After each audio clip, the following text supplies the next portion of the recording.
یا پانی کے اوپر کو کسی ولی کا چلا جانا، ایک تو ہوتی ہے کرامت، ایک ہوتا ہے استدراج۔ تو معلوم ہوا کسی سے کوئی نئی سی بات خلاف عادت ظاہر ہو جائے جو خلاف شرع ہو تو وہ کرامت نہیں ہے، یاد رکھنا، بلکہ وہ استدراج اور دھوکہ ہے۔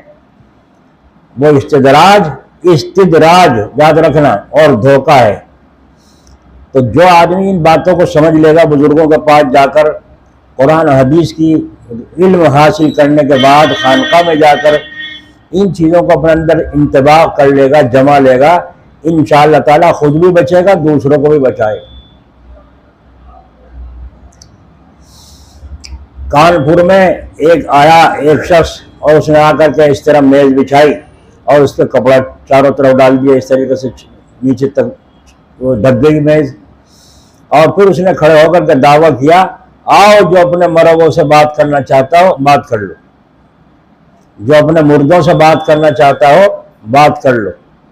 اب کوئی آگے کہ میری ماں سے بات کروا دو، ہاتھ مارے، ہاں جی اس کی ماں فلاں نام کی، وہ ماں بول لی، آواز آ رہی ماں کی، اب وہ بات کر رہا ہے، کچھ بات کر رہا ہے، کوئی اپنے بیٹے سے بات کر رہا ہے۔ تو مسلمان کہہ رہے ہیں ہمارے عالم تو یوں کہتے ہیں کہ مرنے کے بعد روح دنیا میں نہیں آتی اور یہاں آ رہی ہے، اور یہ کس طرح بلا لیتا ہے یہاں، اس کی پکڑ اتنی سخت ہو گئی کہ وہاں اللہ میاں کے یہاں سے عالم برزخ سے بھی یہاں روح کو کھینچ لایا، کیا قصہ ہے؟ تو کہنے لگے بھائی آنکھوں دیکھی بات ہے، دھوکے کی کیا بات ہے، آنکھوں دیکھ رہے ہیں۔ تو مسلمانوں کا ایمان ڈاواڈول ہونے لگا اور بہکنے لگے جیسے کہ آج بھی بہک رہے ہیں، اور شیطان ان سے کہلواتا ہے تم مولویوں کے خلاف بولو تاکہ تمہارا ایمان جلدی سے ختم ہو جائے۔ اور علم مولا عالموں کو اللہ تعالیٰ نے عطا فرمایا، یہ اپنی بھی حفاظت کرتے ہیں، دوسروں کی بھی حفاظت کرتے ہیں۔ کچھ مسلمان گئے حضرت تھانوی رحمۃ اللہ علیہ کے پاس جب کانپور رہتے تھے، فرمایا حضرت اس طریقے سے معاملہ ہو رہا ہے، فرمایا سب ویسی بکواس ہے، غلط ہے۔ کہا آپ یہاں کمرے میں بیٹھ کے غلط کہہ رہے ہیں، وہاں ایمان خراب ہو رہے ہیں مسلمان لوگ، تو کیا کر لوں؟ چلو آپ دیکھو چل کے، چلو حضرت پہنچ گئے، جا کے دیکھا تو واقعی اپنے مرغوں سے کوئی کسی سے بات کر رہا ہے، جو کسی سے بات کر رہا ہے۔ حضرت تھانوی اللہ نے غور کیا اور عقل کو حاضر کیا، اور عقل کو حاضر کر کے فرمایا کہ تم ہی بات کر رہے ہو اس سے یا ہم بھی بات کر سکتے ہیں؟ انہوں نے کہا آپ بھی بات کر لو۔ کہا تو ٹھیک ہے۔ حضرت آگے بڑھے، اجازت لے لی، اور اجازت لے کے فرمایا تیرے اندر اگر روح بول رہی ہے اصلی، آواز آ رہی ہے، اگر تیرے اندر روح بول رہی ہے اصلی تو یہ میز اٹھے ایک دفعہ اٹھ کے نیچے، اور اگر اصلی روح نہیں بول رہی ہے تو یہ میز اٹھے 2 دفعہ۔ یہ کہے کہ ہاتھ مار کے حضرت پیچھے کو ہو گئے، تو وہ میز اوپر کو اٹھی اور پھر بیٹھ گئی، پھر اٹھی اور پھر بیٹھ گئی۔ سمجھ میں آ گئی؟ نہیں سمجھ میں آئی؟ سچی ہوئی غلط ہوئی؟ سچ بھی کہہ رہے غلط بھی کہہ رہے، دیکھ لو کیا سمجھ رہے ہیں، کیا سن رہے ہیں، کچھ نہیں۔ اگر تیرے اندر روح ہے اصلی تو یہ میز اٹھے 1 مرتبہ، اور اصلی روح نہیں ہے تو یہ میز اٹھے، اور کئی دفعہ اٹھی، تو جھوٹی ہوئی سچی ہوئی؟ حضرت نے فرمایا لو بھائی اس کا جھوٹا ہونا اسی کی زبان سے ثابت ہو گیا ہے نا۔ ہزاروں ایمان والوں کے، مسلمانوں کے ایمان کو بچا لیا، اور کافروں کے اندر تو پکا یقین ہو رہا تھا، ان کو بھی چکر میں ڈال دیا۔ یہ ہے عالم کا مقام۔ اللہ تبارک و تعالیٰ نے بڑا مقام عطا فرمایا ہے اہل علم کو، تو اس لیے فرمایا یہاں یہ کرامت نہیں ہے بلکہ وہ استدراج ہے، جو شیطان تخت پر سمندر میں اپنا تخت بچھا کر اس کے اوپر بیٹھتا ہے۔ دیکھو شیطان تمام کافروں میں اکثر اور دریا پر تخت بچھا رہا ہے اور بیٹھا ہے، تمام چھوٹے چھوٹے شیطان جمع ہیں۔ دیکھو تخت ڈوبتا نہیں، حالانکہ شیاطین جنات میں سے ہیں جو انسان کی طرح بوجھل ہے، تو یہ استدراج ہے، کرامت نہیں، جو اللہ تعالیٰ نے امتحان کے لیے شیطان کو عطا فرمایا ہے۔ تو معلوم ہوا غیر مطیع جو فرما بردار نہ ہو، نافرمان ہو، بندہ ہو، اس سے کوئی ایسی بات خلاف عادت ظاہر ہو جائے تو دھوکے میں مت آ جانا۔ جو شریعت کا تو پابند ہے نہیں اور شوق جو دکھا رہا ہے ایسے ایسے، جس سے معلوم ہو کہ بڑا اللہ کا ولی ہے، تو فرما رہے ہیں یہ دیکھو اس کی چال چلن کیسے ہیں۔ اگر شریعت پر ہے تو پھر چال چلن اس کے صحیح ہے تو اس سے معلوم ہوگا کہ کرامت ہو سکتی ہے، اور چال چلن صحیح نہیں ہے، پابند نہیں ہے، اس سے کوئی بات ظاہر ہو تو معلوم ہو جائے گا کہ یہ شیطان ہے اور اللہ کا دوست اور ولی نہیں۔ اسی کو کسی بزرگ نے کہا ہے، ہوا پر جو کوئی اڑتا ہو رات دن، ہوا پر جو کوئی اڑتا ہو رات دن، ترک سنت جو ہو اس کو تو شیطان گن۔ جو حضور صلی اللہ علیہ وسلم کے طریقے کے خلاف چلتا ہو وہ شیطان تو ہو سکتا ہے، اللہ کا دوست اور ولی نہیں ہو سکتا۔ تو ایمان بچانا فرض ہے کہ نہیں ہے؟ بولو، ایمان کا سیکھنا بھی فرض ہے اور ایمان کا بچانا بھی فرض ہے اور ایمان کا پھیلانا بھی فرض ہے۔ پہلے ایمان سیکھو، پھر ایمان پھیلاؤ اور ایمان کو اپنے بچاؤ کہ مرتے دم تک جب سانس نکلنے کا وقت آئے ایمان پر ہماری موت واقع ہو۔ تو انسان کی طرح شیطان جنات بوجھل ہیں، تو یہ تخت پر بیٹھنے کا کیا مطلب؟ ڈوبتا کیوں نہیں؟ تو فرماتے ہیں اللہ تعالیٰ نے امتحان کے لیے دیا ہے اس کو۔ تو معلوم ہوا الغرض شیطان اس تخت پر بیٹھ جاتا ہے۔ اب ذریت اس کے کارندے جو صبح سے لوگوں کو بہکانے کے لیے بھاگی بھاگی پھر رہی تھی آتی ہے اور اپنی اپنی کارگزاری سناتی ہے، سب کی شیطان سنتا ہے۔ اور ہاں حدیث میں ما صنعت شیئن ہے کہ ہاں بھی محاورہ اردو میں کبھی انکار کے لیے آتا ہے۔ ایک تو یہ ہاں اور ایک یہ ہاں کوئی بڑا مار کے کارنامہ دکھا دیا، ہاں ایسا یہ تو کھرا۔ تو کبھی انکار کے لیے آتا ہے، کبھی اقرار کے لیے آتا ہے، طرز سے فرق پڑتا ہے۔ اس کو فرمایا ہاں بھی محاورہ اردو میں کبھی انکار کے لیے آتا ہے۔ تو ایک شیطان کھڑا ہوتا ہے، نہیں سن لیجئے کیا آج میں نے میاں بیوی کے درمیان جھگڑا پیدا کر دیا، یہاں تک کہ غصہ بھڑک اٹھا۔ حدیث شریف میں آتا ہے جب کسی کے خلاف غصہ آئے اور بھڑک اٹھے تو اس وقت وہ شکل میں تو انسان ہے مگر وہ جانور ہے۔ شکل میں کیا ہے اور حقیقت میں کیا بن گیا؟ جانور۔ اور دوزخ کے کنارے پہنچ گیا، ذرا ٹھیس لگی اور جہنم میں گیا۔ غصہ اتنی بری چیز ہے، کسی کے خلاف غصہ آئے بھڑک اٹھے تو وہ اس وقت شکل میں تو انسان ہے مگر وہ جانور ہے، اور دوزخ کے کنارے پر پہنچ گیا، ذرا ٹھیس لگی جہنم میں گیا۔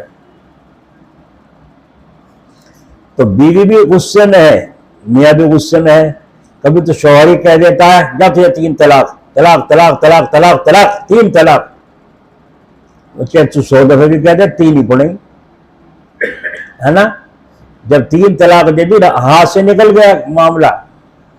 اس لیے طلاق دینا کوئی ہنسی کھیل نہیں ہے جو لوگوں نے عام سمجھ رکھا ہے۔ طلاق تو ایک سوچا سمجھا فیصلہ ہوتا ہے۔ اب نباہ کی امید نہیں رہی، بہت ہتھ کنڈے اختیار کر لیے، اب تو جدائی ہو جانا اچھا ہے۔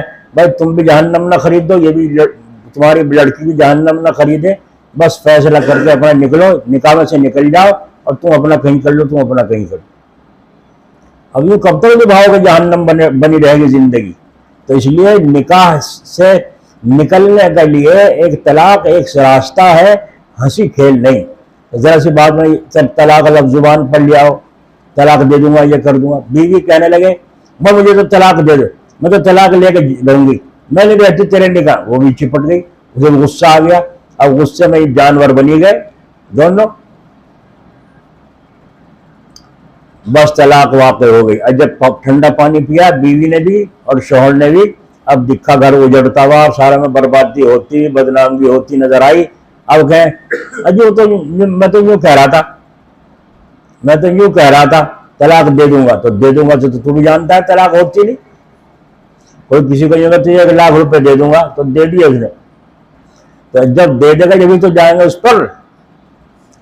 تو وہ یوں کہتا ہے شیطان کہ میں نے ان کے درمیان میں غصہ بھڑکا دیا، اور جب غصہ بھڑک گیا تو کارگزاری بیان کرتا ہوا شیطان کہتا ہے میں نے میاں بیوی کے درمیان غصہ بھڑکا دیا، یہاں تک کہ میاں نے اپنی بیوی کو 3 طلاق دے دی. ہمارے نزدیک امام ابو حنیفہ رحمۃ اللہ علیہ کے نزدیک 3 طلاق 3 ہے، 3 پڑ جاتی ہیں. ایک طلاق اگر کسی نے دی جس کو کہتے ہیں رجعی، اس میں توبہ کر لیں میاں بیوی، پھر میاں بیوی کی طرح رہنے لگیں، کوئی گناہ نہیں ہے عدت کے اندر.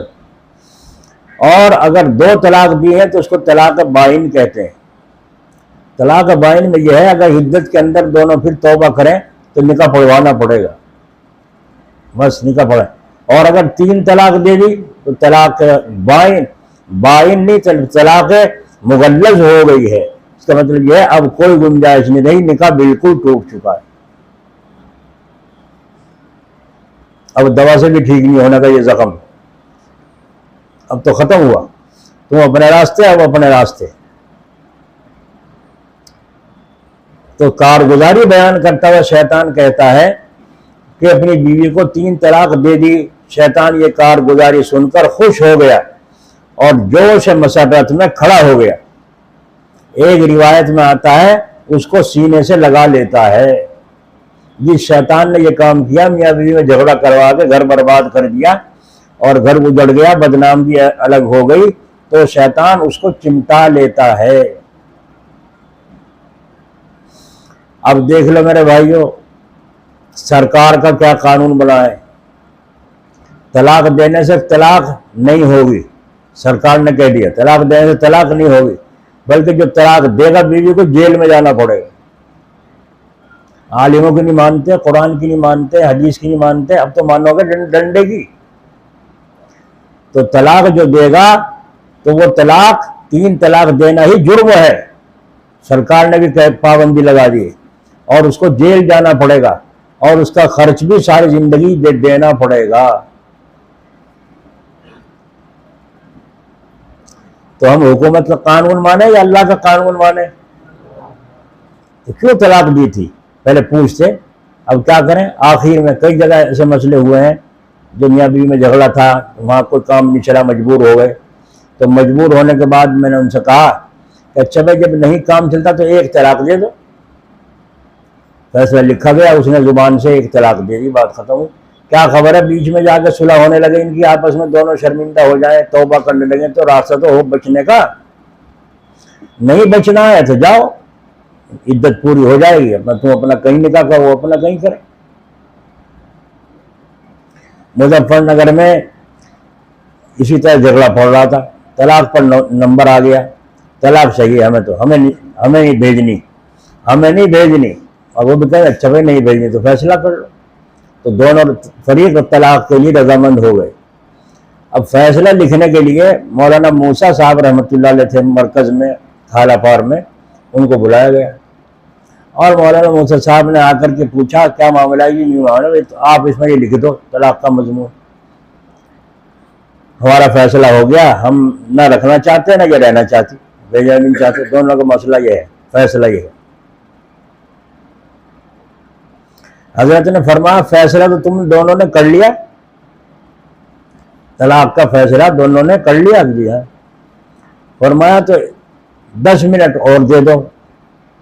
فرمایا وہ کیا مطلب یہ ہے ایک کمرے میں بیوی کو، اس کی اور اس لڑکے کو، دونوں کو ایک کمرے میں بند کر دو 10 منٹ کے لیے، کہ یہ جا کر دونوں اپنی رائے ملائیں اور فیصلہ کریں رہنا یا نہیں رہنا. سمجھے؟ یہ تو سب کو منظور ہوگا بھائی، دونوں انہیں کو تو نبھانا ہے. تو ایک کمرے میں دونوں کو کر دیا 10 منٹ کے لیے. وہ تو 5 منٹ بھی نہیں گزری، کیواڑ کھول کے باہر آ لی. اب وہ ساتھ چل دی. کیا ہوا؟ میں تو اس کے ساتھ ہی جاؤں گی، وہ کہ میں تیار ہوں لے جانے کے لیے. بس جب ماں نے سنا اندر سے کوسنے دینے شروع کرے زور اور اسے برا بھلا بددعا دینی شروع کری. حضرت مولانا موسیٰ صاحب نے فرمایا دیکھ لو جڑ دیکھ لو کہاں ہے. یہ اس کی ماں نہیں جوڑنے دے رہی تھی ان کو، لڑکا لڑکی کو اس کی ماں نہیں جوڑنے دے رہی تھی. جب لڑکی خود تیار ہے جانے کے لیے، یہ کیوں زبردستی کر رہی ہے؟ اور وہ جو کر لی جانے کو تیار ہو گئی تو ماں کوسنے پیٹنے دے رہی ہے. بس سارا کا سارا وہ فیصلہ رکھا رہ گیا اور دونوں میاں بیوی اپنا چلتے ہوئے، ہے نا. تو بعض بیچ میں منافق قسم کے لوگ ہوتے ہیں جو صلح ہونے نہیں دینا چاہتے، لڑائی بجھائی کرتے ہیں. اور میاں بیوی کے جھگڑے میں یا دو مسلمانوں کے جھگڑے میں اگر جھوٹ بول کے بھی صلح ہوتی ہو، جب بھی اجازت دی شریعت نے. جھوٹ بڑا گناہ ہے، کبیرہ، اور ایسا گناہ ہے جب آدمی جھوٹ بولتا ہے تو اس کے منہ سے ایسی بدبو آتی ہے کہ فرشتے بھی حفاظت کرنے والے دور چلے جاتے ہیں.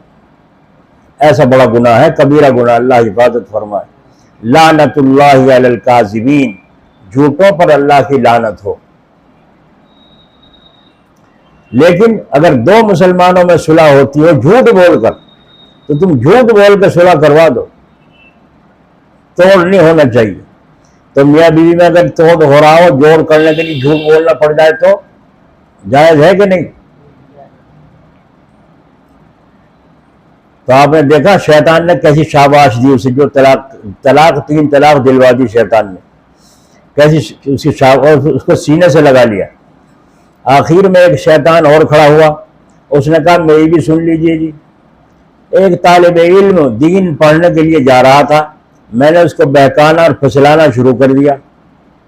کبھی کچھ کہا کبھی کچھ کہا، یہاں تک کہ میں نے اس کو پڑھنے نہیں جانے دیا، بستہ ایک طرف رکھ دیا اور کھیل میں لگ گیا.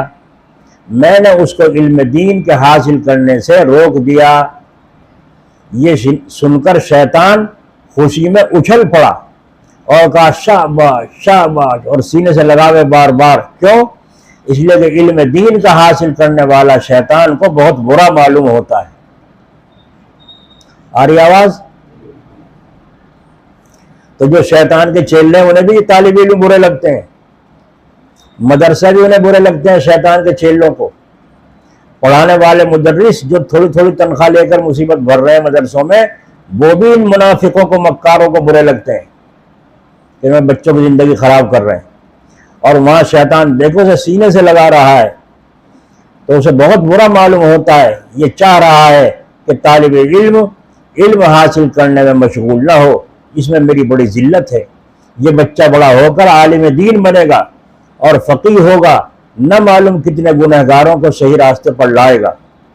اسی لیے حدیث شریف میں آتا ہے فقیہ واحد اشد علی الشیطان من 1000 عابد. ایک فقیہ، دین کی سمجھ رکھنے والا عالم، شیطان پر 1000 عابدوں سے بھاری ہے. 1000 اللہ اللہ کرنے والے، عبادت کرنے والے، تہجد تک پڑھنے والے، رات دن عبادتوں میں لگنے والے، یہ سب کے سب ان کے اوپر ایک عالم جو دین کی باریک سمجھ رکھتا ہو، ان 1000 عابدوں سے بڑھ کر ہے. یہ اللہ کے نبی کا ارشاد ہے. تو عالم کا درجہ بڑا ہوا یا عابد کا؟ یہ وجہ ہے شیطان بچے کے بہکانے سے بہت خوش ہوتا ہے کہ یہ بچہ بڑا ہو کر فقیہ بن جائے اور میرے لیے پہاڑ جیسا بوجھ بن جائے اور میرے مکر اور استدراج کے راستے میں پتھر بن جائے. یہ میں نے سنایا کانپور کا واقعہ حضرت تھانوی کا. اگر حضرت تھانوی نہ ہوتا مسلمانوں کا ایمان بچتا؟ تو پہلی چیز کیا ہے جہاد میں؟ اللہ کا کلمہ بلند کرنا. اللہ کا کلمہ بلند ہو، یہ ہے مطلب جہاد کا. دوسری چیز جہاد میں ہے اذلال شیاطین. طلب علم میں اذلال شیاطین بھی بدرجائے عتم موجود ہے، جیسا کہ معلوم ہوا. شیطان کے واقعے جو سنایا ہے کہ شیطان اس سے ذلیل ہوتا ہے، عالم کے بننے سے، طالب علم کے حاصل کرنے والوں سے جلتا ہے. تیسری چیز ہے جہاد میں اتعاب نفس. اتعاب نفس یعنی نفس کو مشکل میں ڈالنا. تعب مشقت کو کہتے ہیں. جہاد کرنے والا مشقت میں ہے، کافروں کے مقابلے میں جا رہا ہے. جی ہاں، اتعاب نفس ہو رہا ہے، تعب پڑ رہی ہے. تو طلب علم کے اندر بھی اتعاب نفس ہے. گھر سے نکلا ہے، وہ گھر جیسا کھانا کہاں مدرسے میں، وہ پینا کہاں، وہ آرام کہاں، وہ راحت کہاں. ساری چیزیں گھر کی راحتوں کی آرام کی کھانے پینے کی چھوڑ کر علم حاصل کرنے آیا ہے، یہ ہے اتعاب نفس۔ اور یہ ہے وہ طالب علم جو اتعاب نفس کی وجہ سے جہاد کے اندر ہے۔ تو یہ تین باتیں ہو گئیں، اعلی کلمت اللہ، اذلال شیاطین، اتعاب نفس۔ چوتھی بات کسر ہوا ہے، یعنی نفس کی خواہش کو توڑ دینا، نفس کی خواہش کو توڑ دینا جہاد کے اندر۔ آنکھ کیا کہہ رہی ہے کس کو دیکھو، زبان کیا کہہ رہی ہے کس سے بولو، کس طرح بولو، کان کیا کہہ رہا ہے کدھر لگاؤ، ان سب چیزوں سے اپنی طبیعت کو روکنا، یہ کسر ہوا ہے۔ کسر کے معنی توڑنا، ہوا خواہش نفس کو کہتے ہیں۔ صاحب بیضاوی نے اس کی یہی شرح کی ہے۔ اس سے پہلے اتعاب نفس تھا، تعب اور مشقت پڑ رہی تھی، اس کو سہار رہا تھا، اور یہاں کسر نفس ہے، اتعاب نفس مجاہدہ ہے، اور کسر نفس یہ ریاضت ہے، مشقت اٹھانا ہے۔ ایک تو مجاہدہ ہے یعنی نفس کے خلاف کرنا، اور ایک ہے ریاضت۔ ریاضت کہتے ہیں مشقت اٹھانا۔ ایک آدمی آدھی رات نفلیں پڑھتا ہے تو یہ مجاہدہ نہیں، ریاضت ہے۔ سمجھ لینا لفظ، سمجھ رہے ہو؟ نفس کے خلاف کرنا اسے کہتے ہیں جہاد، مجاہدہ، اور نفس کو مشقت میں ڈالنا اسے کہتے ہیں ریاضت۔ ہر پیر جمعرات کا روزہ رکھتا ہے، ہر پیر جمعرات کا روزہ رکھتا ہے تو یہ مجاہدہ نہیں ہے، ریاضت ہے۔ مجاہدہ کہتے ہیں نفس کے خلاف کرنے کو، جس میں نفس کے اوپر مشقت پڑتی ہے، نفس کی خواہشات کو توڑنا۔ آنکھ کیا کہہ رہی ہے، زبان کیا کہہ رہی ہے، کان کیا کہہ رہے ہیں، دل کیا کہہ رہا ہے، ان سب سے اپنے دل کو ہٹانا کہ خواہشات سے رک گیا۔ سونا چاہتا ہے مگر کہاں ہے سونا طالب علم کا؟ طالب علم حقیقی کا سونا 4 گھنٹے 3 گھنٹے سے زیادہ مشکل ہوتا ہے۔ حقیقی طالب علم کا سونا 3-4 گھنٹے سے زیادہ مشکل ہوتا ہے۔ جہاد کے اندر کسر ہوا ہوتا ہے۔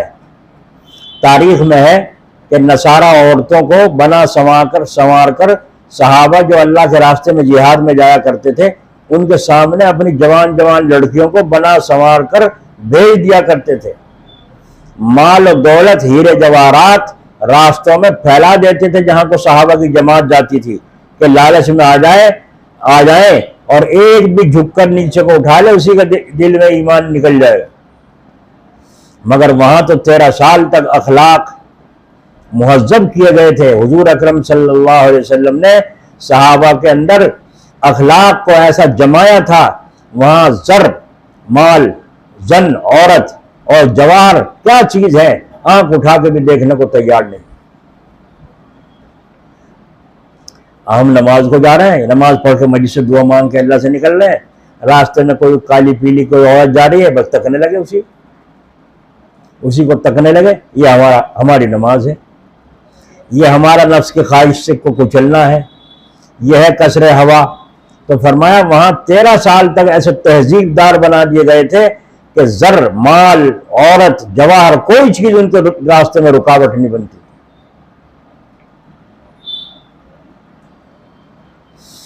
ہائے ہائے ہائے، اللہ تعالیٰ کی مدد بھی ایسے ہی لوگوں کے ساتھ ایسی آتی تھی۔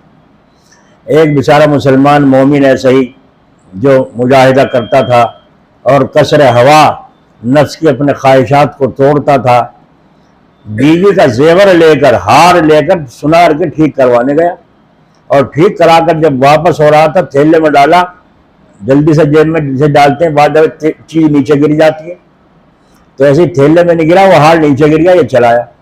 بیوی نے پوچھا ہار لائے ہو؟ اور کہاں لے آئے ہو؟ اس میں یہ تھیلے میں ہے۔ اس نے الٹ کے دیکھا تو وہاں ہار ہے ہی نہیں، تو نہیں ہے۔ ارے میں تو اس میں ڈالا تھا۔ اس نے بھی دیکھا تو واقعی نہیں ہے، پھر واپس گیا جہاں اس نے تھیلے میں ڈالا تھا، تو وہاں دیکھا جا کر کے لوگ جمع ہو رہے ہیں، اکٹھے ہو رہی ہے بھیڑ، چاروں طرف آدمی، بیچ میں ایک سانپ، وہ زیور پڑا ہوا ہے، وہ زیور پڑا ہوا ہے، اس کا ہار پڑا ہوا ہے۔ تو اس نے کہا ارے بھائی یہ تو ہار میرا ہے، میری بیوی کا ہے۔ انہوں نے کہا ہار کہاں ہے؟ ہار یہ پڑا ہے، ہار ہے یہ سانپ ہے؟ اگر ہار ہوتا کبھی کا اٹھا کے بھاگ جاتے ہم یہاں سے. یہ تو خطرناک سانپ ہے جو چمک رہا ہے. ہم یہ دیکھ رہے ہیں کتنا خوبصورت سانپ ہے, جیپ چلا رہا ہے, ہم سب کے سب ساری پبلک کہہ رہی ہے سانپ ہے. اسے دکھ رہا ہے ہار, اس نے جا کے بسم اللہ پڑھ کر اپنا ہار اٹھا لیا اور جیب میں رکھ کے واپس گھر آ گیا. لوگوں نے پوچھا یہ بتا, ہمیں سب کو سانپ نظر آ رہا تھا اور تو نے ہاتھ ڈالا تو یہ جو کہ تو ہار تیرے ہاتھ میں آ گیا, ہار بن گیا, یہ کیا وجہ؟ اس مومن کامل نے یہ جواب دیا, میں اپنے مال کی صحیح حساب کے ساتھ زکوٰۃ ادا کرتا ہوں. سمجھے؟ اپنے مال کی صحیح حساب کے ساتھ زکوٰۃ ادا کرتا ہوں. ہم جب زکوٰۃ کا نمبر آ گا دیکھیں گے او اتنا زیور ہے, اتنے روپے ہیں اور اتنی زکوٰۃ بیٹھے گی تو کئی لاکھ بیٹھے ہیں بھائی, ہے نا. بس یہ نہیں دیکھتا کہ اللہ کے راہ میں کئی لاکھ زکوٰۃ کے دے کر بچے گا کتنے, ان بچے کو نہیں دیکھتا. اور یہ جو مال میں سے زکوٰۃ بیٹھ رہی ہے یہ مال کا میل کچیل ہے, زہر ہے. اگر تم نے یہ زہر نکال دیا تو تم چین سے رہو گے, ورنہ یہ مال ہی تمہیں برباد کرے. ہندوستان میں یہاں ہمارے علاقے میں یو پی میں خاص طریقے سے زمیندارہ ختم ہوا. ہریانہ پنجاب میں زمیندارہ آج بھی ہے. تو یہ زمیندارہ ختم کہاں سے ہوا؟ اللہ تعالیٰ کی نافرمانی کرنے کی وجہ سے. زمینداروں نے زکوٰۃ نہیں دی, زمینداروں نے بہنوں کا حق نہیں دیا. زمین میں کتنا حق بیٹھتا ہے, مکان میں کتنا بیٹھتا ہے, نہیں دیا. بلکہ قانون بنوا لیا اس کے خلاف کہ ہمیں تو ہندو لا چاہیے, مسلم لا نہیں چاہتا. مسلم پرسن اللہ سمجھتے ہو؟ ہندو لا, ہمیں تو قانون ہندو کے مطابق چاہیے کہ ہندو مذہب میں لڑکیوں کا حق نہیں ہے اور اسلام مذہب میں ہے, تو ہم اسلام کے مطابق قانون نہیں چاہتے. اپنا یہ قانون بنوایا مسلمانوں نے کہہ کر, تو اللہ تعالیٰ نے بھی فیصلہ فرما دیا, جاؤ پھر اگر تم نہیں چاہتے تو ہم بھی تمہیں دینا نہیں چاہتے, کسی اور کو دیں گے. یہ زمین کسی اور پہ جائے گی, یہ مکان کسی اور پہ جائے گا. آج دیکھ لو مسلمانوں کے وہ مکان, مسلمانوں کی وہ جائیدادیں کن کے پاس ہیں؟ چماروں کے پاس ہیں, جاٹوں کے پاس ہیں, غیر مسلموں کے پاس ہیں, مسلمانوں کے پاس تو نہیں رہی. یہ پھر رکشہ چلاتے ہوئے, اور اکڑ اب بھی وہی ہے زمینداروں والی. اس عقل کو مٹانے کے لیے اللہ نے اب دوسرے ظالموں کو مسلط کر دیا جو ان کی گدی پکڑ پکڑ کر رگڑ رہے ہیں اور مسل رہے ہیں, اور گھر بھی چھین رہے ہیں اور بستیوں سے اور شہروں سے نکال رہے ہیں. دیکھ لو اورنگیا مسلمان کتنے کس قدر مارے گئے اور کس قدر پیسے گئے اور کس قدر بھاگ کے کہاں کہاں ملکوں میں جا کے آباد ہوئے پھر رہے ہیں, پریشان. میری زمین پر تو اکڑنے کا کیا مطلب؟ زمین میری, میں مالک ہوں, تجھے اکڑو خواہ کس نے بنا دیا؟ جواہر لال نہرو جب وہاں گئے بیٹھ میں تو وہاں جلسہ تھا کانگریس کا, تو جواہر لال نہرو جو اسٹیج پہ پہنچے تو وہاں کے رائے پور کے ایک راؤ صاحب, لمبی لمبی مونچھیں اور وہاں پہنچے, دھوتی چڑھا رکھی ہے, نوابی زمیندارہ, اور جا کے اسٹیج پہ چڑھ گیا وہ راؤ صاحب, اور اسٹیج چڑھ کر کے جواہر لال نہرو کو ایک تماچا مارا اور یوں کہا کس کی اجازت سے آیا بے تو یہاں؟ سمجھے؟ کس کی اجازت سے آیا تو بے یہاں؟ جواہر لال نہرو نے کہا راؤ صاحب ایک ادھر بھی مار دو, راؤ صاحب ایک ادھر بھی مار دو. جب انہوں نے کہا ایک ادھر بھی مار دو تو وہ عاجزی بھرا لفظ تھا نا, تو راؤ صاحب کو غصہ ذرا ٹھنڈا ہوا, چل یہاں سے, بہت اچھا حضور, سلام کر کے جواہر لال نہرو چلا گیا. اور جا کے جاتے جاتے غور کر لیا یہ نشہ کہیں کا ہے, یہ زمیندارے کا ہے, اور جاتے ہی وہاں زمیندارہ ختم کا اعلان کر دیا. سمجھے؟ اور پھر ان راؤ صاحب کی جو گت بنی ہے, زمین بھی گئی, جائیداد بھی گئی, جیل میں سڑے, اور کیا کیا حالات وہ پیش آئے, برباد ہی ہو کے رہ گئے, اور سارے ملک سے چھین گئی وہ نشے کی چیز جو زمیندارہ تھا مسلمانوں کا, سب ختم ہو گیا. کسی پہ 2 بیگھے کسی پہ 50 بیگھے اسی پر پھر رہے ہیں، اب بھی اتراتے پھر رہے ہیں میں زمیندار ہوں۔ کیسا زمیندار ہے یہ؟ زمیندار نہیں ہے یہ، تو ہمیں مصیبت بھر رہے ہیں ہم۔ زمینداروں سے پوچھ لو، جتنی لاگت لگاتے ہیں کھیتی میں اتنی واپس بھی نہیں ہو پاتی، یہ بچت تو کہاں سے ہوگی؟ کہیں بجلی کا بل ہے، کہیں فلاں ٹیکس ہے، کہیں کھاد ہے، کہیں کچھ ہے، کہیں کچھ ہے، کہیں بیج اتنا مہنگا ہے، ان کی جان اس میں مزدوری کر رہے ہیں۔ تو سارا زمیندار کا نقشہ ایک تماچے میں سب کا سب دے دیا۔ سمجھ میں آیا غصہ کتنی اچھی چیز ہے؟ اچھی ہے۔ تو حضور اکرم صلی اللہ علیہ وسلم نے صحابہ کے غصے کو 13 سال تک اخلاق کو تہذیب دار بنایا۔ تو وہاں ہیرے جواہرات ڈالنے سے، حسین جمیل سجا کر لڑکیوں کے آ جانے سے کوئی اثر نہیں پڑتا۔ کیا چیز ہے؟ بات سمجھ میں آئی؟ جہاد کے اندر یہ چیزیں ہوتی ہیں، اور طالب علم میں بھی یہ باتیں ہوتی ہیں، طالب علموں میں بھی یہ باتیں ہوتی ہیں۔ حضرت جلال آبادی رحمۃ اللہ علیہ فرماتے ہیں، بندے نے ایک کتاب میں واقعہ دیکھا ہے کہ ایک جنگل کی مسجد میں ایک طالب علم رہتا تھا۔ اتفاق سے ایک رئیس زادی شکار کی شوقین اپنے ساتھیوں سے بچھڑ گئی اور بھٹکتی ہوئی اس مسجد میں پہنچ گئی۔ طالب علم نے ٹھہرنے کی خواہش ظاہر کی۔ لڑکی مردانہ لباس میں تھی، شکار کے لیے نکلی ہوئی تھی۔ نسوانی عورتوں والی آواز سے طالب علم نے پہچان لیا کہ یہ لڑکی ہے، بھیس مردانہ ہے۔ دونوں سو گئے۔ رات میں نفس نے بہکایا طالب علم کو کہ تنہائی ہے، یہ لڑکی ہے، کمزور ہے، اس سے خواہش پوری کی جائے۔ وہ طالب علم اٹھا اور چراغ جل رہا تھا، اس کے پاس پہنچا اور اپنی انگلی چراغ کی لو کے سامنے کر دی۔ تھوڑی دیر کے بعد آ کر لیٹ گیا۔ کچھ دیر گزرنے پر پھر ایسا ہی کیا اور لو کے سامنے انگلی کر دی۔ کئی مرتبہ ایسا ہی ہوا۔ لڑکی جس کو نیند تو نہیں آ رہی تھی لیکن وہ دڑ کھینچے پڑی تھی، یہ سب ماجرا دیکھ رہی تھی۔ جب صبح ہوئی تو اس نے پوچھا، آپ رات اپنی انگلی کیوں جلا رہے تھے؟ طالب علم نے ٹال دیا، کچھ جواب نہ دیا۔ اس رئیس زادی نے اصرار کیا تو بتلایا کہ میں بھی انسان ہوں، نفس میرے اندر بھی رکھا ہوا ہے، میں آواز سے پہچان گیا تھا کہ آپ لڑکی ہیں، مجھے نفس نے بہکایا تو میں نے اپنے نفس سے یوں کہا کہ اس کی سزا جہنم کی آگ ہے۔ میں نے اپنے جی سے، اپنے نفس سے یوں کہا کہ اس سے خواہش پوری کرنے کو جو تو کہہ رہا ہے، میرا جی، اس کی سزا جہنم کی آگ ہے جو دنیا کی آگ سے 70 گنا زیادہ ہے۔ دنیا کی آگ سے آخرت کی آگ، تو پہلے تو اس آگ کی جلن برداشت کر لے۔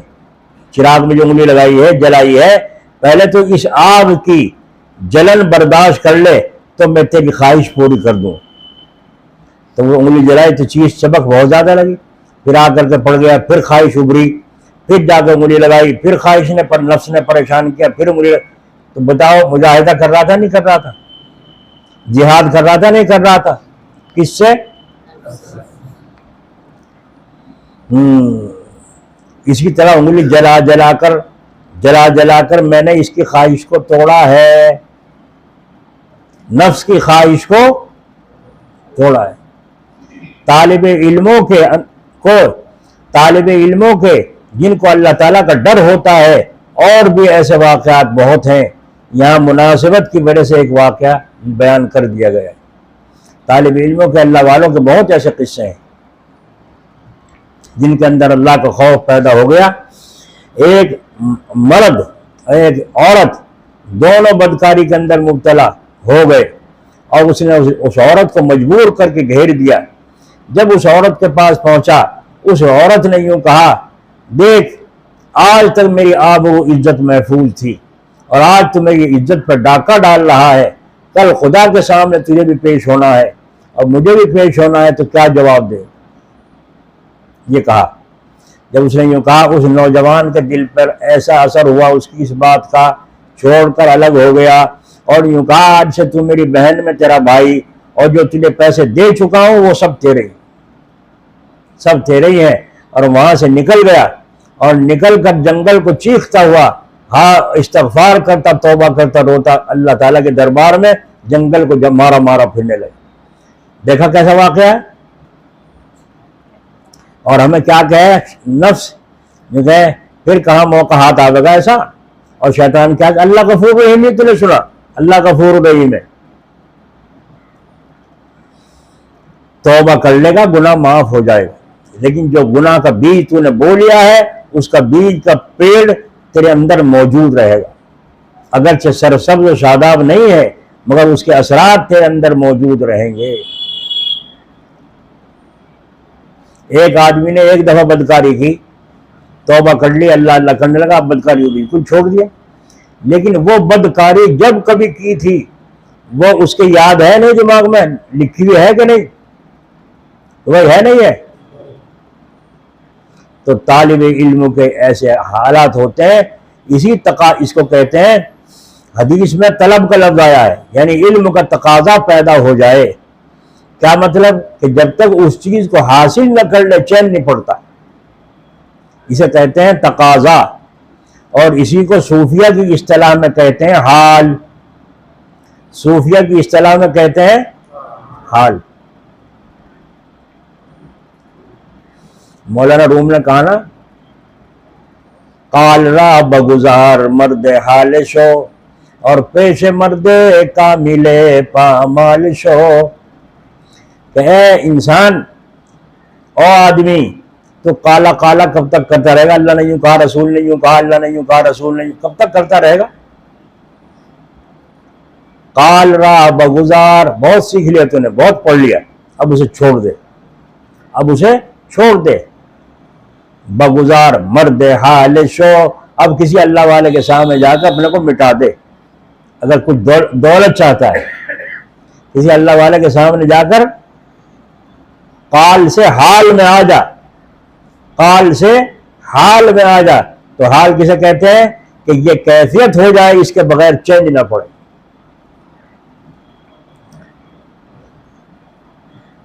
حال کسے کہتے ہیں؟ کسی چیز کا طبیعت پر اس طرح تقاضا ہونا کہ جب تک اس کو نہیں کر لیتا چین نہیں پڑتا۔ جس طرح بھوک، جس کو بھوک کہتے ہیں تقاضے کے ساتھ، جب تک کھانا نہ کھا لے چین نہیں پڑتا، یہ بھوک کا حال ہے۔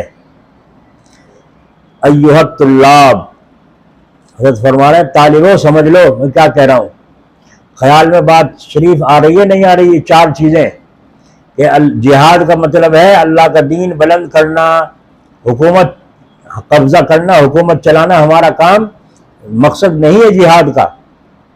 اضلال شیاطین، کسی سے حکومت نہیں چھیننی اور شیطان کے رستے پر چلنا نہیں۔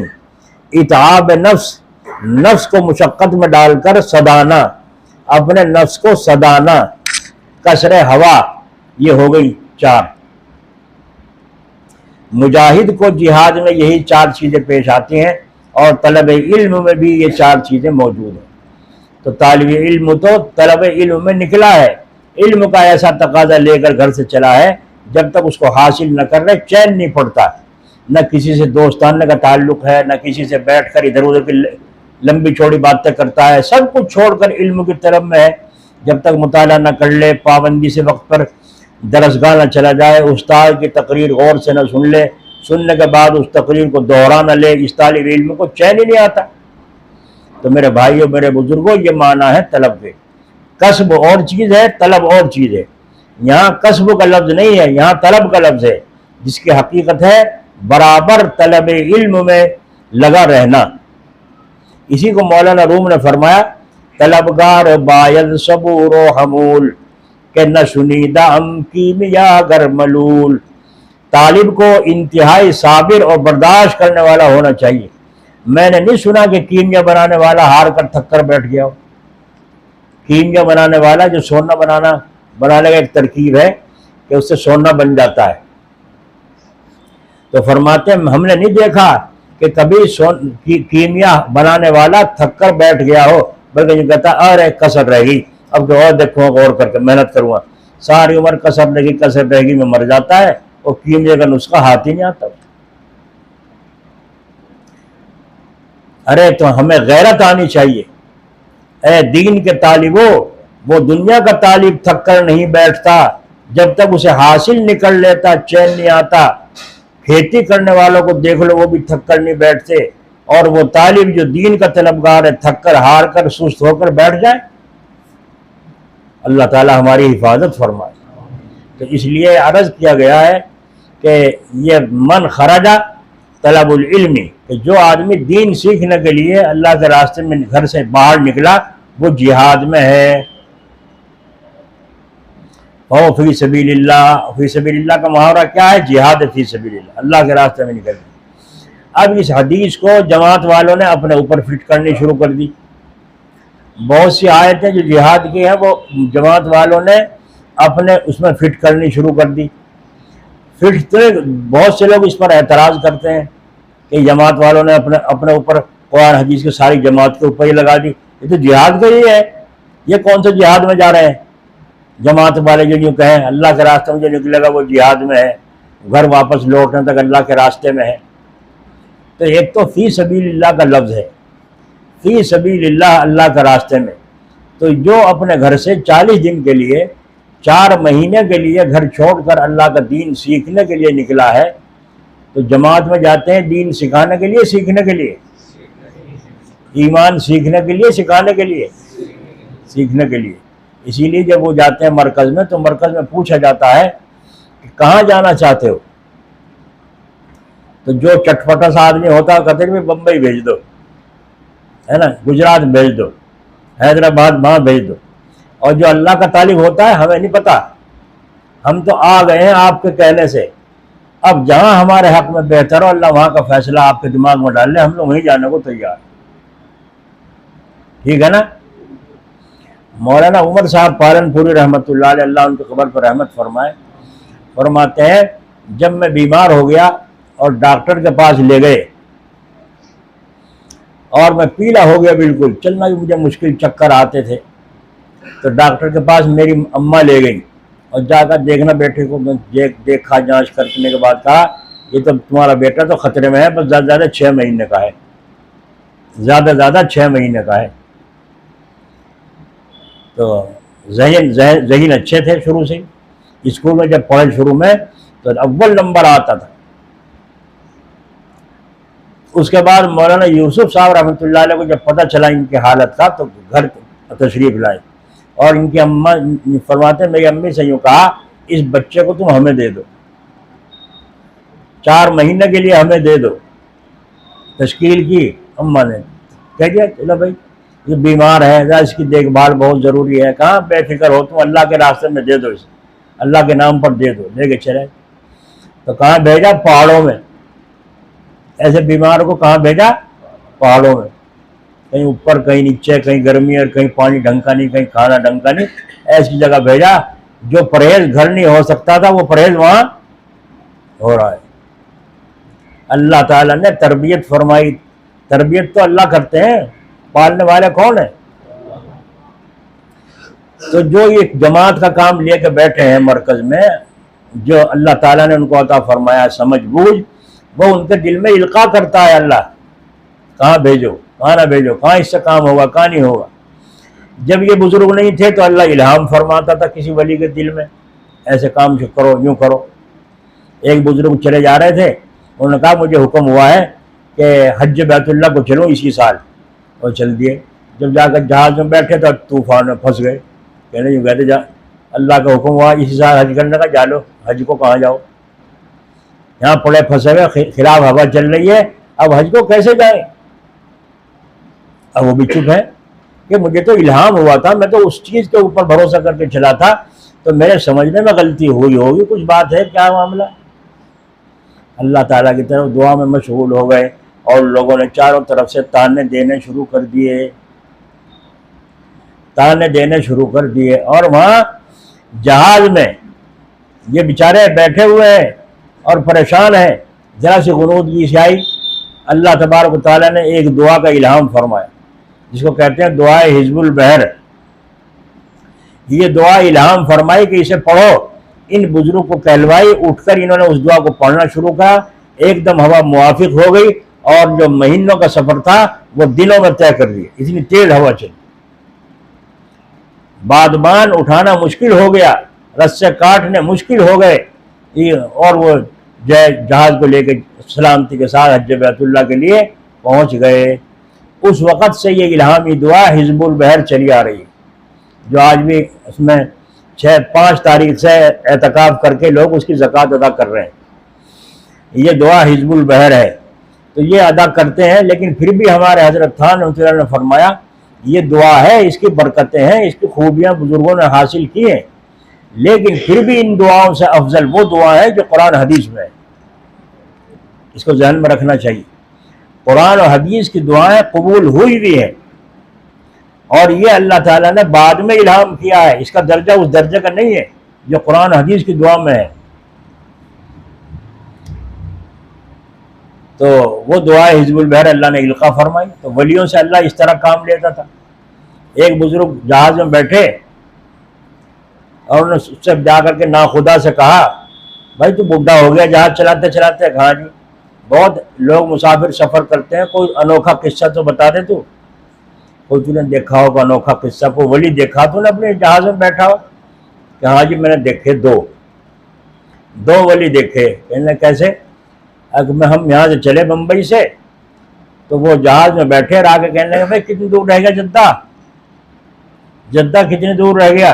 جدہ ابھی تو بمبئی سے بھی نہیں نکلے نہ، آگے پھر بیٹھ گئے۔ تھوڑی دیر کے بعد پھر ہاں بھائی اب کتنی دور رہ گیا ابھی تو کہا تھا اب تو بمبئی کی حدود سے بھی پار نہیں ہوئے، پھر جا کے بیٹھ گئے۔ پھر تھوڑی دیر کے بعد آگے ہاں بھائی اب کتنی دور رہ گیا جدہ؟ کہ دماغ چل گیا تیرا، پاگل ہے تو، ہاں بھائی جدہ ارے ابھی چلے تو مہینوں کا سفر ہے، پتہ نہیں کتنے دن لگیں گے، اب تو چلنے لگ رہے ہیں، گھنٹہ 2 گھنٹہ ہی ہوا۔ یہاں سے چل کر کیا کون سا شہر آئے گا؟ فلاں شہر آئے گا، پھر اس کے بعد کیا آئے گا؟ یہ لم آئے گا، پھر کیا آئے گا؟ پھر جدہ آئے گا۔ تو انہوں نے کہا جدہ آئے گا، تو ان بزرگ نے فرمایا لنگر ڈال دے جدہ آ گیا، لنگر ڈال دے جدہ آ گیا۔ اب انہوں نے دیکھا ہے شہر سا تو نظر آ رہا ہے، کیا معاملہ ہے؟ انہوں نے جہاز کو روک کر کے پتہ لگایا تو جدہ ہی آ گیا، ابھی ممبئی سے چلے ہیں اور ابھی جدہ بھی آ لیا، ایک رات بھی نہیں گزری، کیا معاملہ؟ اور جب وہ جہاز رک گیا تو یہ بزرگ اتر کے چلے گئے، ہمارا تو جی گھبرا گیا تھا اس میں، بھائی ہم تو جا رہے ہیں، سو کے چلے گئے۔ انہوں نے کہا ایک ولی تو مجھے وہ ملا تھا۔ کہنے لگا دوسرا؟ کہ دوسرا تو ہے، ولی کو ولی تو ڈھونڈے گا، ولی کو ولی تو تلاش کرے گا، دوسرا ولی تو ہے۔ آج تک کسی نے مجھ سے ایسی بات نہیں پوچھی جو بات تو پوچھ رہا ہے، اس لیے 2 ولی مجھے ملے ہیں آج تک زندگی میں، اور ان کا یہ کارنامہ ہے۔ تو میں یوں کہہ رہا تھا کہ جو آپ حضرات گھر چھوڑ کر یہاں آئے ہو مجلس میں، اپنی اصلاح کے لیے اس سے آئے ہو یا کان سینکنا ہے؟ کان سینکنا ہے؟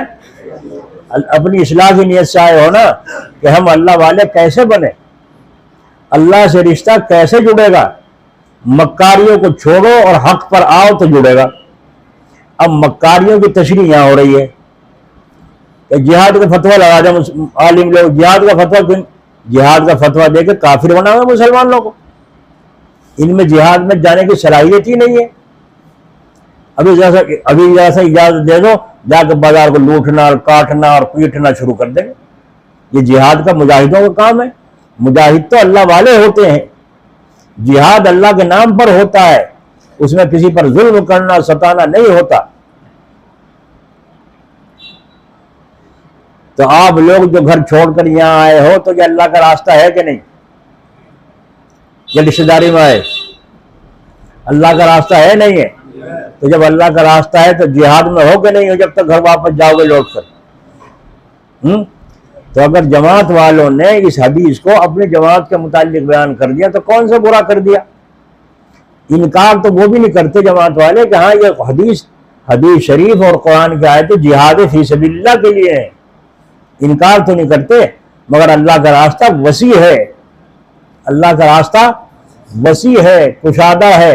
جو جماعت میں جائے گا دین سیکھنے کے لیے وہ بھی اللہ کے راستے میں ہے، اور جو مدرسے میں جائے گا طالب علم اور جا کر مشقت اٹھائے گا تو جماعت میں جا کے مشقت نہیں اٹھاتے.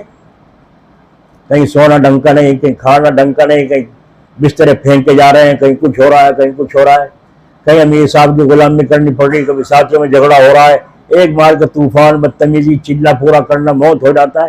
تو یہ ہو رہا نہیں ہو رہا ہے. تو جب تک لوٹ کر گھر واپس آئے گا وہ اللہ کے راستے ہی میں ہے. جہاد من خرج فی طلب العلم فهو فی سبیل اللہ حتی یرجع. جب تک وہ لوٹ کر واپس نہ آئے تو وہ جہاد فی سبیل اللہ میں ہے, اللہ تعالیٰ کے راستے ہی میں ہے. تو آپ حضرات جو گھر چھوڑ کر یہاں آئے ہوئے ہیں تو اللہ کا راستہ ہے نہیں, تو وہی ہے. اب اگر صحیح اصول سے آئے اور گئے اور رہے تو انشاءاللہ تعالیٰ فیض لے کر جاؤ گے, اور اصول کے خلاف چلے ہو تو پھر نہیں. گاڑی میں بیٹھ کر آئے اور آج کرایہ اسے پورا نہیں دیا, یا گاڑی ٹکٹ چرا لیا ویسے ہی آنکھ مچائی کر کے نکل آئے, تو پھر اللہ کے راستے میں دیکھو کیسے کامیاب ہوگا یہ. ایک حافظ صاحب امبیٹھے سے آئے اور وہاں جلال آباد حضرت کے یہاں تانگے والے نے کہا اتنے پیسے دے دو. انہوں نے کہا بھائی کتنے پیسے لگے؟ 2 پیسے لگے, 3 پیسے لگے. انہوں نے کہا نہیں یہ کرایہ بڑھ گیا اتنے دن سے. واہ ہم تو ابھی آئے تھے, اتنے پیسے لگتے ہیں, لے ہم کا بڑھا دیا کہ یہ بڑھا دیا.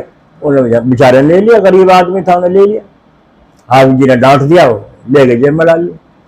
اب آئے حضرت کے پاس, آ کر مصافحہ کیا, السلام علیکم وعلیکم السلام.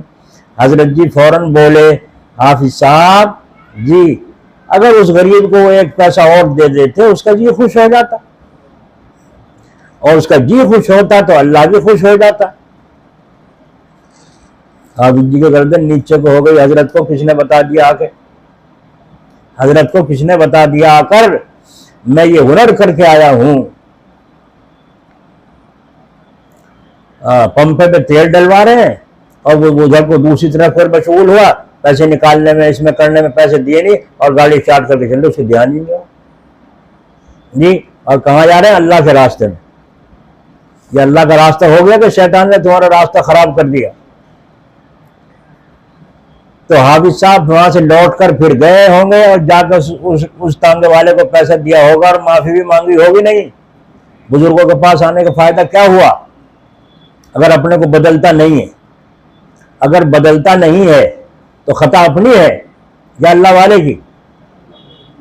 ان کو اشارہ کر دیا حافظ جی اگر تم اس کو 1 پیسہ اور دے دیتے تو تمہارا کیا نقصان تھا, اس کا جی خوش ہو جاتا, اور وہ خوش ہوتا تو اللہ تعالیٰ بھی خوش ہو جاتے.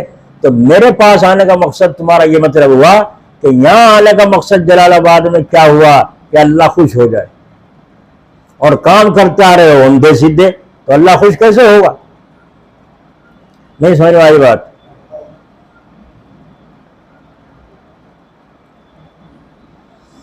تو حدیث شریف میں طلب کا لفظ آیا ہے کہ جب تک اس چیز کو حاصل نہ کرے چین نہیں پڑتا. اسے کہتے ہیں تقاضا, اسی کو کہتے ہیں صوفیہ کی اصطلاح میں حال. اور طلب علم کے لیے, علم کے حاصل کرنے کے لیے حال پیدا ہو گیا, یعنی چین نہیں پڑتی. نماز پڑھے بغیر چین نہیں پڑتی, تہجد پڑھے بغیر چین نہیں پڑتی. اٹھنا اس کو ساری رات اس کے انتظار میں ہے کب وہ وقت آئے تہجد کا میں تہجد پڑھوں. تو اس سے معلوم ہوا کہ تہجد کا پڑھنا اس کا حال بن چکا ہے. اسے چین بغیر تہجد کے نہیں آئی. اور اگر کسی دن تہجد چھوٹ گئی, رو رہا ہے, کھانا بھی نہیں کھا رہا, ناشتہ بھی نہیں کر رہا ہے, کون سا گناہ, کس گناہ کی نحوست میں آج تہجد چھوٹا, رو رہا. کوئی تہجد پر روتا ہے, کوئی نماز چھوٹنے پر روتا ہے, جماعت کی نماز چھوٹ گئی, اور کوئی کسی پر پرواہ پچھوا نہیں کرتا, جماعت چھوٹ گئی چھوٹ جاؤ, نماز چھوڑ دی اس کوئی فرق نہیں پڑتا. یہ حال نہیں ہے جو آج نقلی صوفیہ کا یہاں ہو رہا ہے. اصلی حال کا ہم ذکر کر رہے ہیں. دین کا تقاضا, دین پر چلنے کا تقاضا, اسی پر مرنے مٹنے کا تقاضا دل میں پیدا ہو جائے, اس کے خلاف نہ ہونے پائے. وسوسے آنے دو. بعض کہا کرتے ہیں بزرگوں سے جا کے حضرت وسوسے بہت آتے ہیں, نماز میں وسوسے بہت آتے ہیں, حضرت مجھے خیالات بڑے عمدے آتے ہیں, اور کبھی کبھی اللہ تعالیٰ کے بارے میں الٹے سیدھے خیال آتے ہیں. تو بزرگان دین فرماتے ہیں تم خیالات کو کیسے سمجھتے ہو, اچھا برا؟ کہ نہیں برا. جب برا ہے تو برا ہے، بس ختم. کسی آدمی کو پاخانے کا خیال آ گیا تو اچھا سمجھا برا سمجھا، تو پاخانے کو پاخانہ سمجھا، تھوک کر کے لاہور پڑے اپنے کام میں لگو. تو وسوسوں سے کوئی گناہ نہیں ہوتا، وسوسے کوئی بری چیز نہیں ہے، اور وسوسے آئے ہیں تمہیں پکانے کے لیے. ایک دم کچا ہے کہ پکا ہے، کچا ہے یا پکا ہے. اور آج کل کے نقلی صوفیوں کا حال تم دیکھ لو. ایک شعر پڑھ رہا ہے کھڑا ہوا، اور شعر اس نے جب پڑھا تو صوفی جی کو حال آ گیا. کیا ہوا؟ یہ کیا ہوا؟ اب صوفی جی کا حال آ رہا، حال طاری ہو رہا ہے. اور جب مارا جو ہاتھ زمین پہ، مرید جو چل رہا تھا اس کو وہ سمجھے اپنے پاس رہنے والے، انہوں نے اٹھا کے تکیہ سرکا دیا جلدی سے، ہاتھ میں چوٹ نہ لگ جا صوفی جی کے. اور تکیے پہ ہاتھ مار، تکیے کو پیٹ رہے زور زور، چوٹ سے لگنے کی نہیں. تو پہلا ہاتھ اشارہ تھا، ہلکا سا مارا تھا، اب تو تکیے کو پیٹ جاؤ چوٹ سے لگتی نہیں. مست ہو رہے ہیں. کیا ہو رہا ہے؟ صوفی جی پہ حال طاری ہو رہا ہے نا، یہ حال طاری ہو رہا ہے. وہاں علی گڑھ میں جلسے میں جب ہم جاتے تھے کہیں جلسے میں، تو ایک جماعت ایسی آتی تھی لمبے لمبے بال والی، داڑھی ان کے صاحب. یہ کون فرقے کے لوگ ہیں؟ تو کہنے لگے یہ صوفی کہلاوے، اپنے آپ کو صوفیہ کی جماعت ہے یہ، اور تمہارے بعض سے بڑے متاثر ہیں. اچھا جی. تو بعض میں بیان کیا، میں صوفیہ کا بھی ذکر آ گیا. تو میں نے قصہ سنایا کہ ایک صوفی گدھے پہ سوار ہو کر چیلا ساتھ میں اور ایک خانقاہ میں پہنچے. کبھی کسی خانقاہ میں جا پڑے، کبھی کسی جان اپنا کھاتے ہدیے نذرانے وصول کرتے پھرتے تھے. تو ایک خانقاہ میں گئے، وہاں خانقاہ میں کچھ تھا نہیں. اس نے سوچا، وہاں کے مجاور نے سوچا اب صوفی جی آ گئے، اب یہاں کریں کیسے؟ کھانے کا انتظام، پبلک آ گئی، اب کھانے کا انتظام کیسے کروں؟ بس دل میں خیال آیا یہ گدھا جو ہے صوفی جی کا، اسے بیچ دوں. اور گدھے کو بیچ کے لا کے اپنا بریانی پکوا دی. اور سب لوگوں نے کھائی پی.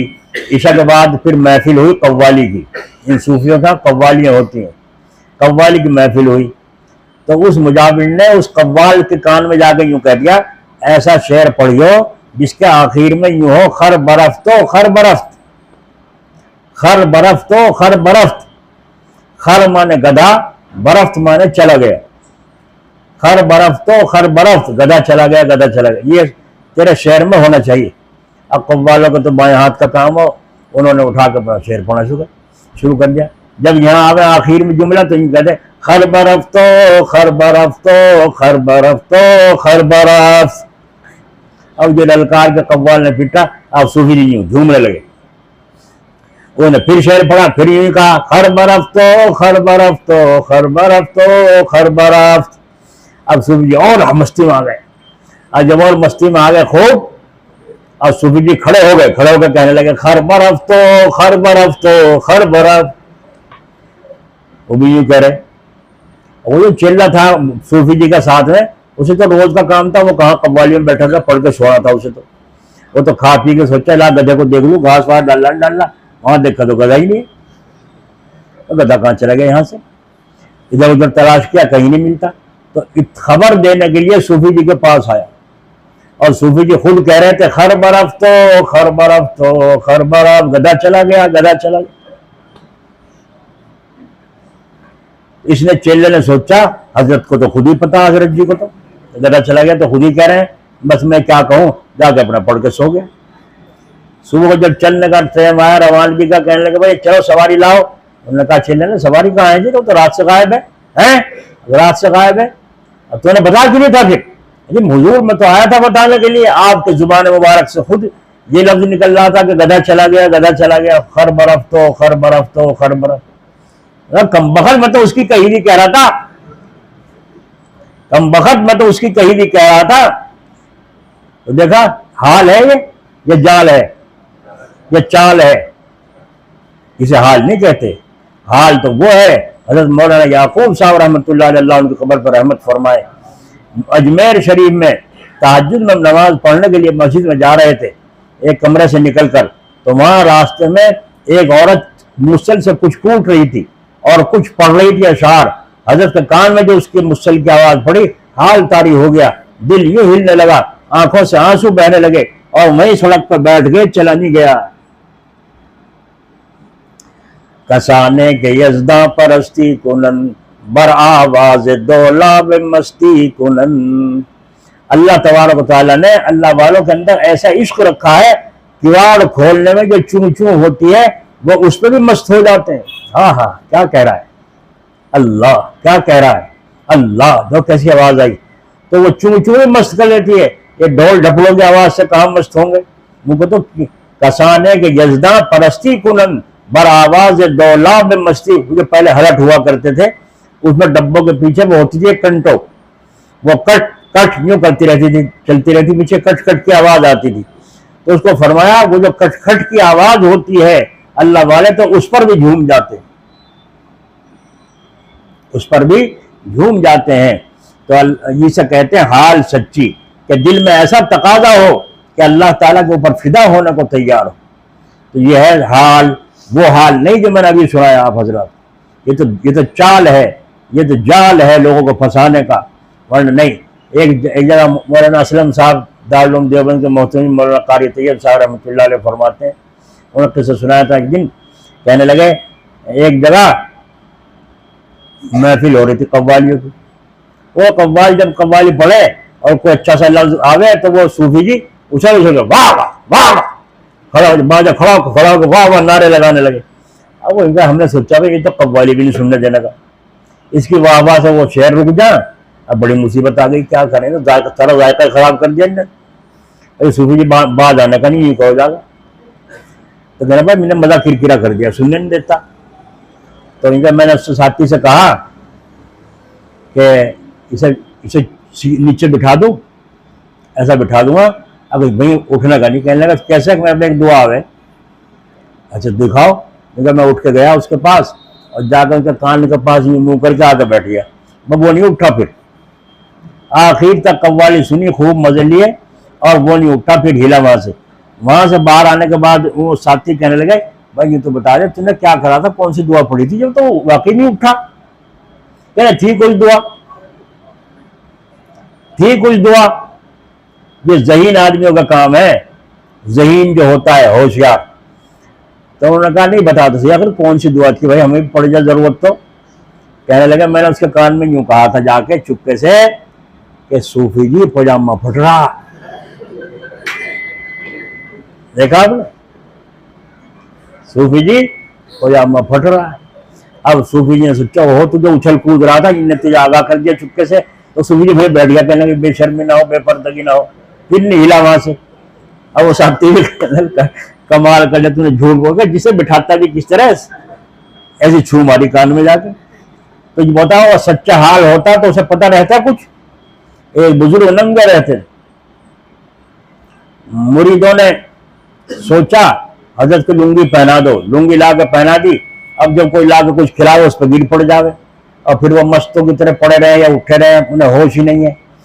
تو چوہے آ کے اسے کترنے لگے کپڑے کو، لنگی کو. تو انہوں نے کہا بھائی کیا کریں؟ انہوں نے کہا بلی رکھ لو، چوہا ایک طرف ہو جائیں گے. بلی رکھ لی. بلی سامان میں کھانے پینے میں گھسنے لگی. تو آپ کیا کریں بھائی؟ کہنے کتا پال لو، کتے سے بلی دبی رہے گی. کتا پال لیا. اب کتا بلی کبھی بھگ دوڑ مچے تو کہنے اب کیا کریں بھائی؟ کہنے لگا کوئی ایک نوکر رکھ لو جو کتے کی بھی دیکھ بھال رکھے، بلی کی بھی، حضرت کی بھی دربان نہیں کرے. بس اس کے بعد ان کو جو ہے اپنا وہ جو تھا وہ بچہ کچا حضرت جی کے آگے کے بریانی اور نشاستے اپنا خوب پی لے. اور اس میں کرنٹ آ گیا. جب کرنٹ آ گیا تو جب تک وہ لگا گھونڈنے. ان کا اب کیا کرا بھائی؟ تو مریدوں نے مشورہ کر کے اس کی شادی کر دو، یہ برابر میں مکان دے دو اور یہیں اس کی بیوی رہے گی، اس سے گناہ سے تو بچے گا. اچھا شادی ہو، بچے ہو گئے. اب ایک دن بچے اس کے پاس کرسی کے پاس کھیل رہے ہیں اور شور مچا رہے ہیں. حضرت کو ہوش آ گیا. اس دن حضرت کو ہوش آ گیا. وہ حال میں جو چور تھے انہیں کچھ ہوش نہیں تھا، عقل بھی دب چکی تھی ہوش میں. تو کھڑکا جو سنا بچوں کا شور، ارے یہ بچوں کا شور کیسا ہے؟ یہ کس کے ہیں بچے؟ کہ جی ان کے ہیں. یہ کون ہے؟ کہ جی آپ کے حفاظت کرنے والے دربان ہیں. کہ دربان؟ ہاں. ذکر رکھا ہے کہ جی یوں رکھا تھا کتے بلی کو سارا قصہ سنایا. جب سارا قصہ سنا تو کہ اچھا یہاں سے چلا سارا چکر. دھوتی جو اٹھا کر پھر کھول دی کہ ڈٹ، اسی کی دھوتی کی وجہ سے تم نے چوہے پال لیا، پھر بلی پال لی، پھر کتا پال لیا، پھر نوکر رکھا، پھر اس کا بیاہ کرنا پڑا، پھر اس کے بچے چہ میں یہاں چلو اٹھا کے دھوتی پھر پہن. تو ان کو ہوش ہی نہیں تھا، ان کی عقل دب جاتی ہے حال میں. سمجھ میں آ گئی نہیں آ گئی؟ نماز کی رکعت نکل گئی، رو رہے ہیں. مولانا رشید صاحب گنگوئی اللہ ان کی قبر پر رحمت فرمائے، دارالعلوم دیوبند کا جلسہ ہے، خوشی خوشی گئے، لوگ آ رہے ہیں چاروں طرف سے، بڑے خوش ہو رہے ہیں کہ ہندوستان میں مدرسے انگریزوں نے سب ملیا میٹ کر دیے تھے، اب ایک دارالعلوم کا یہ پودا ہرا ہوا ہے، اللہ کا شکر ہے لوگوں میں مقبول ہونا شروع ہو گیا. تو بڑی خوشی تھی بزرگوں کو اس جلسے کی. تو حضرت گنگوئی نے سے مسافہ کر رہے ہیں، لوگ آ رہے ہیں، مل رہے ہیں سب جڑ. تو جب مسجد میں گئے، مغرب کی اذان ہوئی تو مسافہ کے چکر میں وہاں تک صف میں پہنچنے تک امام صاحب نے نیت باندھ کے الحمد شریف شروع کر دی. اب جا کے حضرت ملے، الحمد شریف جب شروع ہو گئی تو نماز کے بعد دیکھا چہرہ اداس ہے، غمگین سے بیٹھے ہوئے ہیں. دوسرے عالموں نے کہا حضرت کہیں طبیعت ہے ہو گئی آپ کی؟ کہا ٹھیک ہو گیا. نماز سے پہلے تو آپ بڑے خوش تھے، اب اتنے رنجیدہ کیوں ہیں، غم زدہ کیوں ہیں؟ ذرا سوچنا غور سے، گھر چھوڑ کر آئے ہو، کام چھوڑ کر آئے ہو. یوں فرمایا آج 27 سال میں وہ وقت آیا کہ امام نے کہا اللہ اکبر اور رشید احمد غائب تھا. آئی نہیں سمجھ میں؟ آج 27 سال میں، کتنے 27 سال میں یہ وقت آیا ہے کہ امام نے نیت باندھی اللہ اکبر، سارے مقتدی باندھ رہے اور رشید احمد غائب تھا. یہ 27 سال کے وقت بعد یہ وقت آیا. بولو گا حال نہیں تھا، رنج کیوں ہو رہا تھا؟ نہیں سمجھے؟ تو صحیح حال صحیح چال پیدا کرنے کی کوشش کریں. اللہ والے اگر بننا چاہتے ہیں تو بھائی اللہ والوں سے رابطہ رکھ کر پوچھ کر چلنا ہوگا. ابھی آپ حضرات نے سنی باتیں، کتنی باتیں کان میں کام کی پڑی ہیں. اللہ مجھے بھی آپ کو بھی توفیق نصیب فرمائے. گردن جھکا لو، اللہ تعالیٰ کی طرف توجہ کرو.